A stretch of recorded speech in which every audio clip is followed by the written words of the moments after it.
pahala tu berterusan. Jadi Ustaz Mursyid tinggal tidur je lah dalam kubur.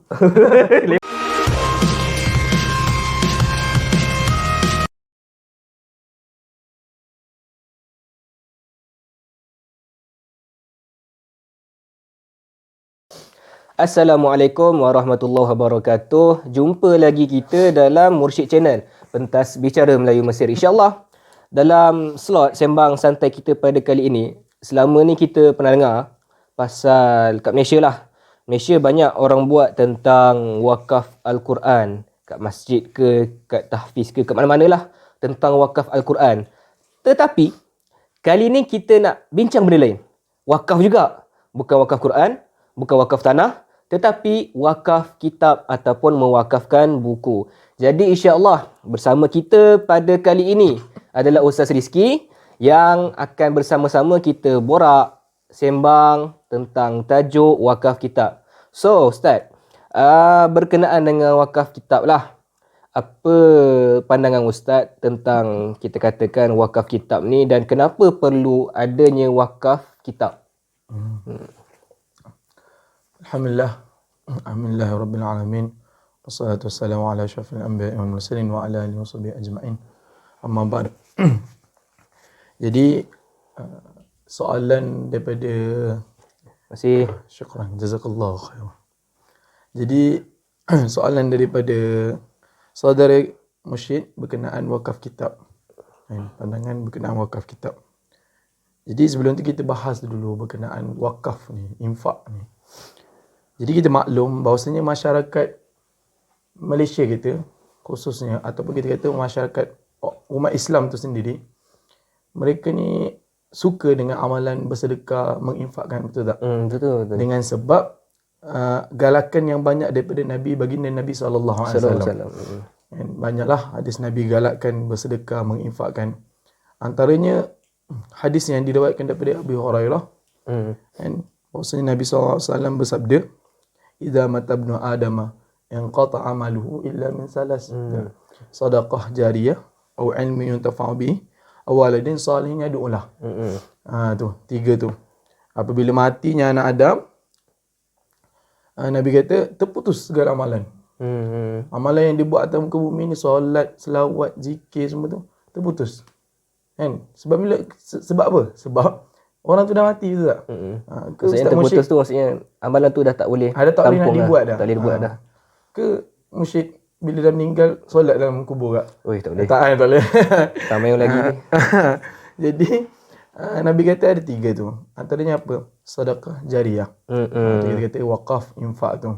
Jadi bila orang yang mewakafkan, menginfakkan atas muka bumi ni, bila dia mati, kemudian harta yang diwakafkan tu dimanfaatkan, pahala dia akan berjalan berterusan. Betul. Tentu juga kita kata yang setelah tu apa?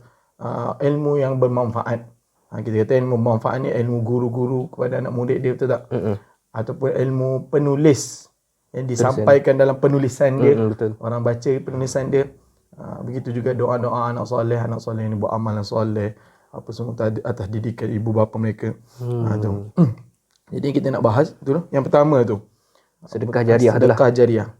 Jadi kita maklum bahawa masyarakat Malaysia kita ni lah, kita bahas masyarakat Malaysia kita ni memang suka mewakafkan.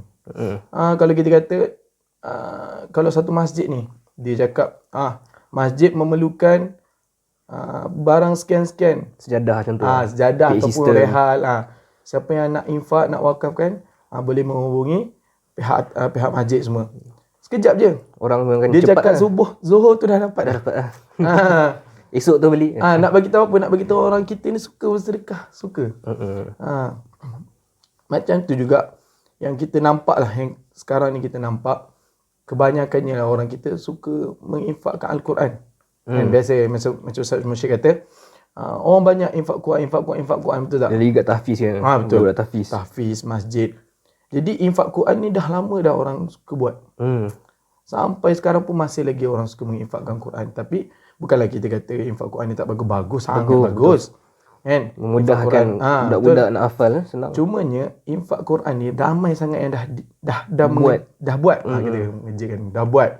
Jadi bila ramai yang dah buat, jadi lambakan Quran tu banyak, betul tak? Betul. Jadi kalau kita kata Quran tu untuk dibagi kepada rakyat Sabah, Sarawak ataupun negara luar yang tak ada Quran tu tak ada masalah.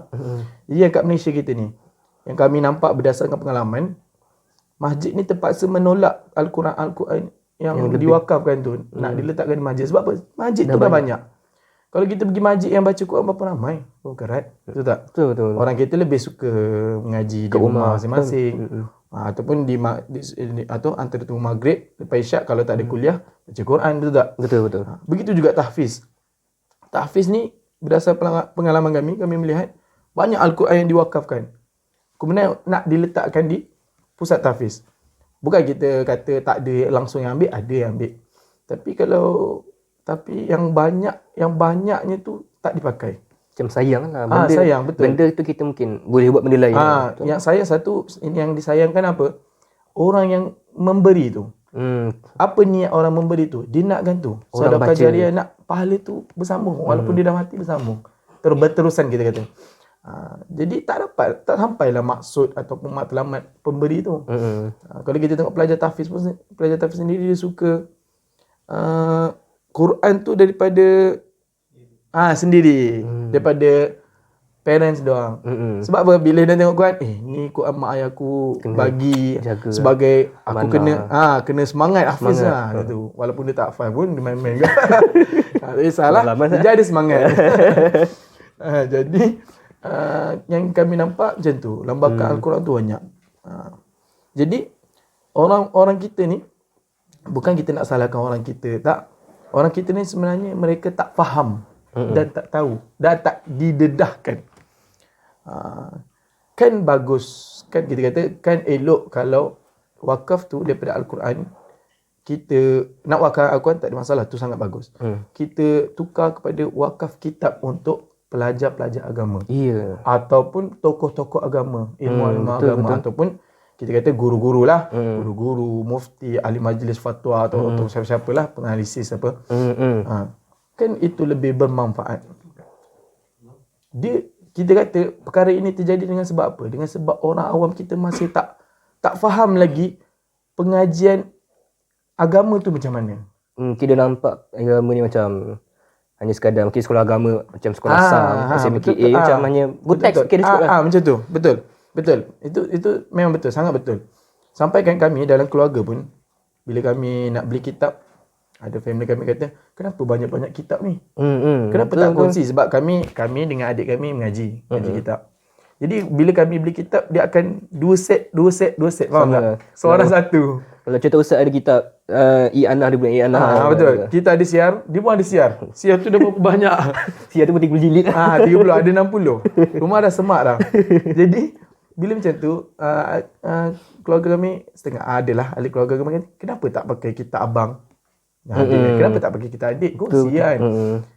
Mereka masih tak faham sebab kitab ni kalau kita beli memang untuk kita saja. Untuk situ sebab kita nak dobek. Kita nak menulis, betul tak? Jadi orang kita masih tak faham lagi. Pengajian agama ni macam mana? Kalau kita pergi macam biasa kami dulu mengaji adalah jemputan-jemputan kan di cerita luar, tak apa kan? Tak apa. Jemputan luar. Ni bebas. Bebas. Ulama pun betul. Betul bebas tu. Dia bila orang tu tanya, adik berapa juzuk hafal? Kita katalah, kami tak mengaji tahfiz, kami mengaji kitab. Oh, kitab. Lepas tu dah berapa minit kita, berapa juzuk hafal? Mereka tak faham pengajian kitab tu macam mana. Sampaikan orang yang bekerja di pusat zakat sendiri pun tak faham. Bila kami mohon zakat, dulu kami mengaji, kami mohon zakat ke zakat Selangor, kami tanya. Bila cakap, kamu mengaji belajar macam mana? Saya cakap, saya mengaji kitab, saya memerlukan belanja yang banyak. Saya nak kena beli kitab ni, kitab tu, rujukan ni, rujukan tu. Dia kata, kitab apa macam mana? Dia tak faham. Dia pun tak lalui benda tu. Dia pun tak lalui. Walaupun dia kerja kat pusat zakat, tapi dia tak faham. Dia tak faham. Kami siap keluarkan kitab lagi. Ni kitab kami. Ni kitab fiqh. Nak kali buat siar rasa tu. Kami memerlukan kita mohon zakat untuk kita boleh beli kitab, untuk belanja kita belajar semua kan. Betul. Jadi nak bagi tahu apa? Nak bagi tahu orang kita ni tak faham, masih tak faham lagi. Bila orang kita tak faham, maka nak mewakafkan kitab tu sangatlah jauh, betul tak? Betul. Sebab tu. Sebab mereka tak faham macam mana cara pengajian orang pengaji-pengaji agama. Mungkin kita kata, oh belajar Azhar, belajar Mesir. Tapi mereka tak tahu apa pelajar Azhar perlukan. Betul. Nak dapat satu ilmu, nak dapat mahir dalam satu-satu bidang, apa pelajar Azhar memerlukan. Apa pelajar Azhar perlukan. Antaranya apa? Kitab. Betul. Kitab yang berjilid-jilid. Kitab rujukan ni, rujukan tu, rujukan. Sebetul jugalah macam yang Ustaz cakap. Mungkin pendedahan tentang perlunya ada pelajar-pelajar ni kepada rujukan kitab-kitab yang banyak. Bukan satu dua, banyak. Sebab mungkin ramai tak perasan, kalau nak, jangan samakan dengan solah. Maksudnya bila kita belajar agama ni, ramai salah faham. Bila kita belajar agama, macam belajar ilmu-ilmu lain. Datang sekolah ada silibus, ada buku teks, macam sekolah kerajaan, pinjam buku kan. Pinjam. Dah habis pinjam, nanti pergi balik. Betul. Ada contoh tengok abang-abang lama. Okay. Itu kat sekolah. Tapi bagi mereka yang sepatutnya lah nak belajar agama, dia bukan buku tu. Buku tu hanya sekadar kenal. Nak tahu ada tu, ada ni. Betul. Tapi bila kita nak katakan ilmu, satu ilmu, bukan maklumat saja, tapi ilmu yang betul-betul manfaat, perlu pada kitab. Kita perlu belajar kitab tu, kitab ni. Dan bila kita sebut belajar kitab, dari awal sampai habis kebiasaannya kan. Ada peringkat dia pada permulaan, pertengahan kepada peringkat tinggi. Kitab pun ada pelbagai jenis. Betul. Ada yang sejilid, ada yang nipis, ada yang tebal, ada yang berjilid-jilid. Jadi Sampai 30 jilid. sampai 30 jilid pun ada. Jadi keperluan ni banyak. Sebab kitab, kita belajar agama, kita bukan belajar fiqh je. Betul. Kita bukan belajar fiqh je. Fiqh faham ke? Kita bukan belajar tauhid je. Tauhid saja. Ada keliru dah ni. Sejuk sini.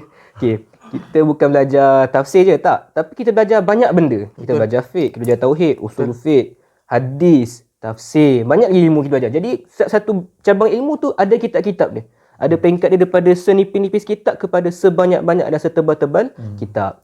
Jadi itulah kot serba sedikit perlu apa tentang wakaf kitab.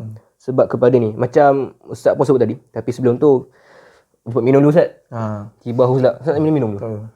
Jadi dia macam ni, perlunya ada orang yang menyedarkan masyarakat kita. Itu penting. Itu nombor satu. Kalau tak ada orang yang menyedarkan masyarakat kita, maka orang kita takkan tahu. Jadi Kita bukan nak salahkan orang awam, tak. Orang awam ni dia tak tahu. Mereka hanya nampak pelajar tahfiz.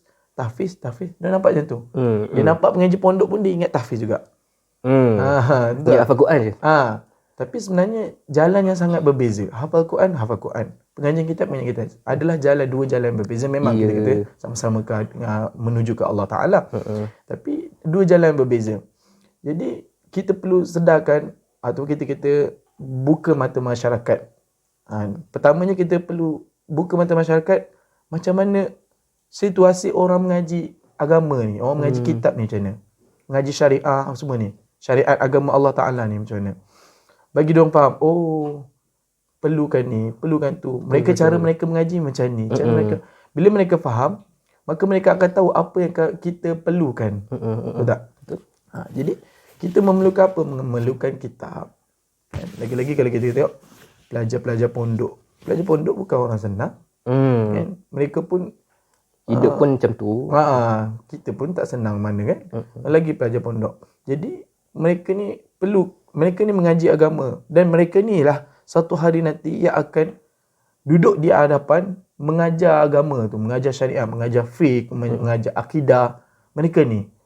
Kan? Jadi segianya lah, kita kata sepatutnya lah mereka ni dibantu. Antaranya cara bantu mereka apa? Dengan mewakafkan kitab kepada mereka. Kita kata wakaf ni lah, ada wakaf dengan umum, ada wakaf dengan khusus. Jadi kita wakafkan kitab kepada mereka. Supaya apa? Supaya bermanfaat. Kalau kita tengok wakaf kitab, kita nak cerita manfaatnya wakaf kitab ni. Okey, contoh Ustaz Mursyid wakaf kitab kepada kami, kitab I'anatul Talibin. Okey, kitab I'anatul Talibin. Kemudian kami gunakan kitab yang yang diinfakkan daripada Ustaz Mursyid ni, kami buat mengaji dengan guru kami. Dan kami dobit semua tu. Kemudian kami faham isi kandungan dalam kitab tu. Kemudian kami mengajar pula ke orang lain. Betul tak? Betul. Kemudian, daripada situ, bila kami baca kitab yang diinfakkan oleh Ustaz Mursyid dah dapat ganjaran, pahala. Kemudian kami mengajarkan kepada orang lain. Ustaz Mursyid dapat ganjaran juga. Betul tak? Ganjaran sebab apa? Menginfakkan kitab tu. Kemudian, Bila macam tu, bila ilmu yang kami sampaikan dengan sebab kami baca daripada kitab tu, kemudian kami sampai kepada anak murid, kemudian anak murid kami sampai kepada anak murid, dia makin berterusan lagi jadi panjang. pahala tu berterusan. Jadi Ustaz Mursyid tinggal tidur je lah dalam kubur. Lima jam. Bukan sekarang. Siapa? dia kita kata Dah boleh tenang lah. Tenang. Tak perlu risau, dah ada. Mudah. Allah Ta'ala, Nabi dah tunjuk jalan cara nak kita ni nak selamat akhirat nanti. Itulah sedikit. Yang penting poin tu, kita perlu sedarkan masyarakat bagaimana cara pengajar orang pengaji syariat ni. Betul. Syariah agama Allah Ta'ala. Apa yang mereka perlukan, terbahagi kepada apa. Pengaji hadis, ada yang mengaji lebih takhasus kepada hadis, ada yang takhasus kepada tafsir, dan apa yang mereka memerlukan.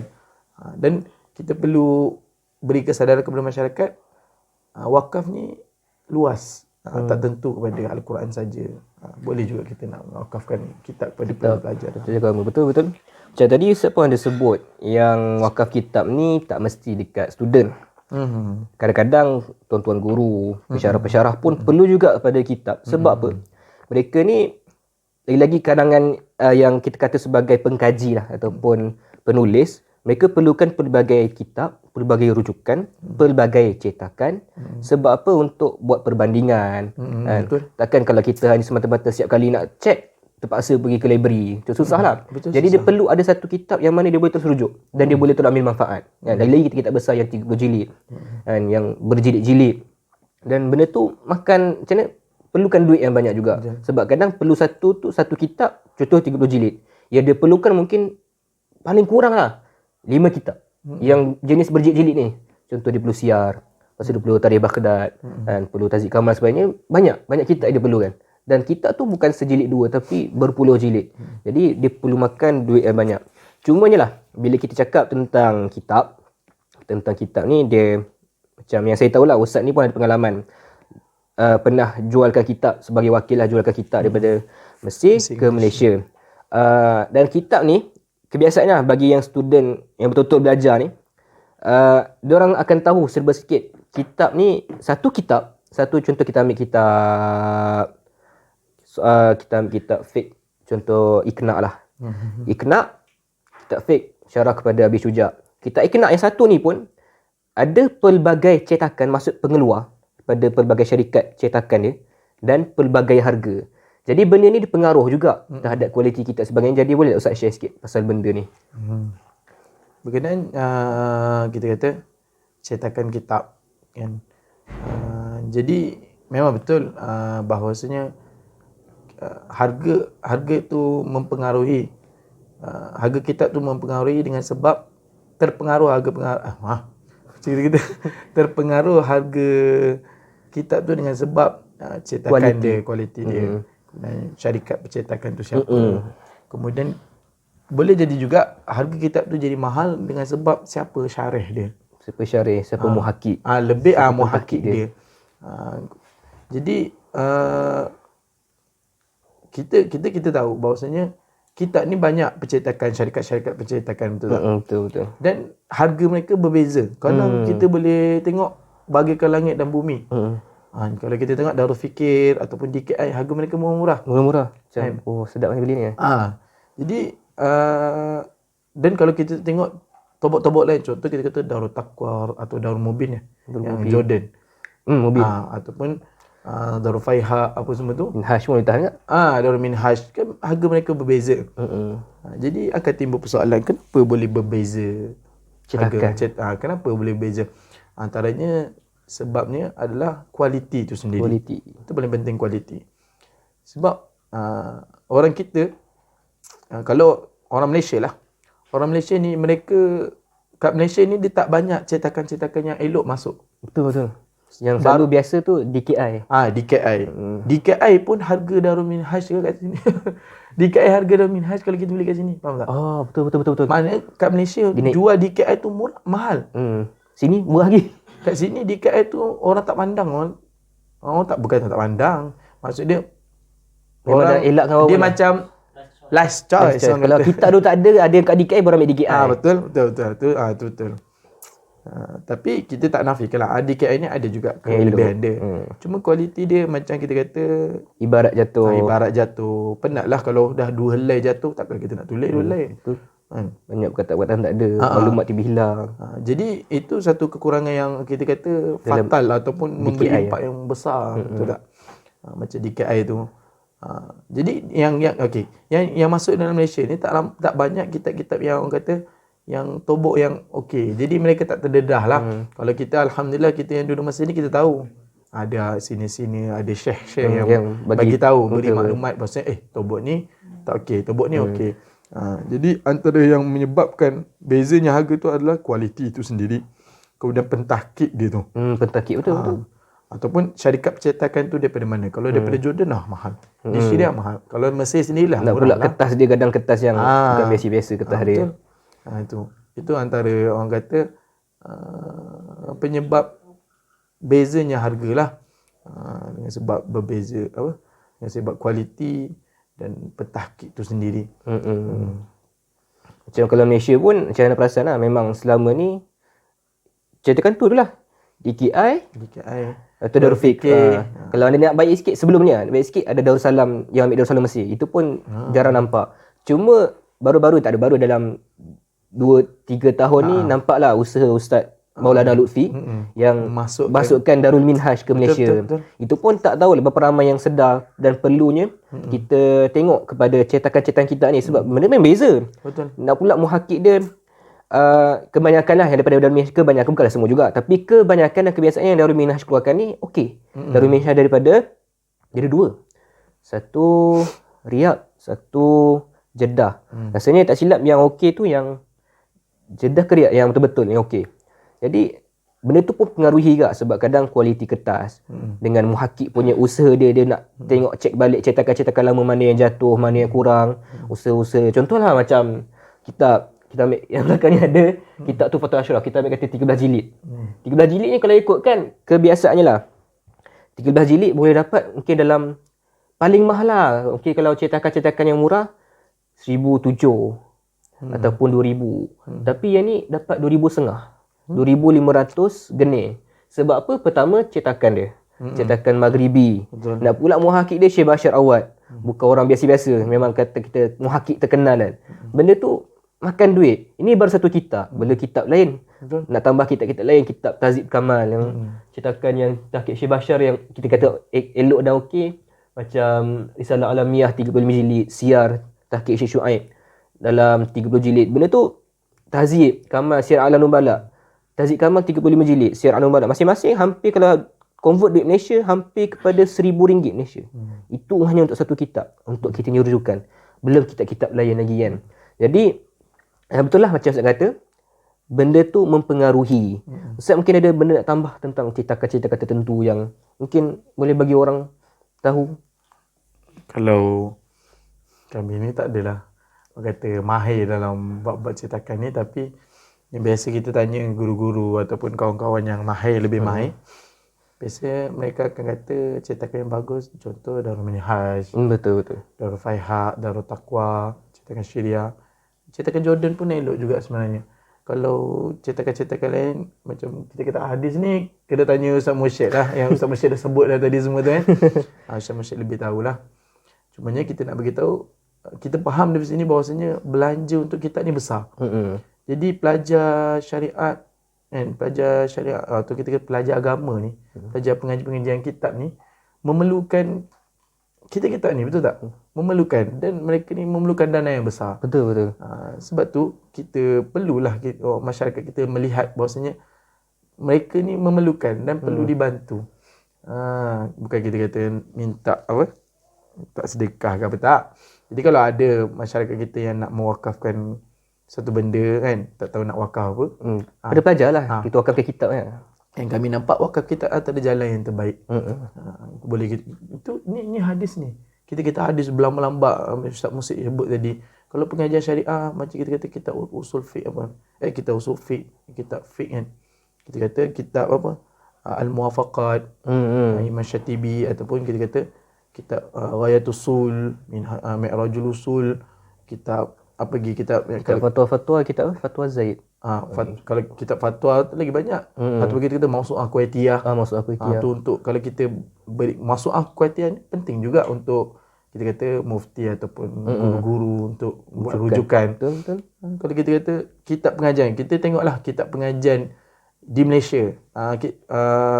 Kitab yang dibuat mengaji oleh pelajar-pelajar Malaysia. Kitab apa? Kitab yang Anatul Talibin. Kalau kita tengok kitab yang Anatul Talibin, harga dia di Malaysia dalam kitab paling murah pun 220. Betul. 200 tu bukan sikit, banyak. Itu baru kita yang anak. Memanglah kita mengaji kitab Fathul Mu'in. Syarah Baik Quratain Fathul Mu'in. Tapi Antara rujukan. antara rujukan yang penting dan elok kena ada yang anak tu. Belum masuk kitab Syarah-Syarah Minhaj. Betul. Rawdatul Talibin, Kanzur Raghibin, kan. Banyak kitab tu dan harga yang dijual bukan dengan harga yang murah. Bukan puluhan ringgit. Tapi dah beratus-ratus. Jadi nampaklah di situ bahawasanya eloklah kalau rakyat kita ataupun orang kita ni nak bantu pelajar agama dengan cara begitu. Infakkan kitab. Okay. Jadi inilah kita kata serba sedikit berkenaan dengan wakaf kitab. Kenapa perlu wakaf kitab? Kenapa kitab ni ada pelbagai jenis, ada cetakan pelbagai harga. Sebab benda tu mempengaruhi tentang kualiti kitab. Kita takkan nak baca kitab yang banyak jatuh maklumat, yang banyak tertinggal, tak sedap lah kan. Jadi nak dapatkan kitab yang kata yang okey, yang kualiti, kadang harga jadi peranan. Akan naik, akan markup sikit dan sebagainya. Jadi itu serba sedikit lah, macam itu tak masuk lagi. Contoh, dia boleh cetakan yang bagus. Berkebetulan cetakan ni pun ada sedikit, biasalah manusia ada silap sikit, ada tertinggal. Macam baru ni saya beli kitab Mustadrak, cetakan Minhaj Qawyim. Perasan kita boleh kata dari segi tengok baca tahqiq, manhaj tahqiq dia, okey lah kitab ni, dia siap kritik. Cetakan-cetakan lain, cetakan Taksil, cetakan Maiman, cetakan-cetakan yang popular. Tapi bila saya cek balik, nampak juga ada satu dua hadis tertinggal. Jadi kita fikir, takkan kita nak iktimat dengan cetakan ni je kan? Betul. Maka kita kena cari juga kitab sama tapi cetakan lain untuk melengkapkan apa yang tak cukup. Itu keluar duit lagi kan.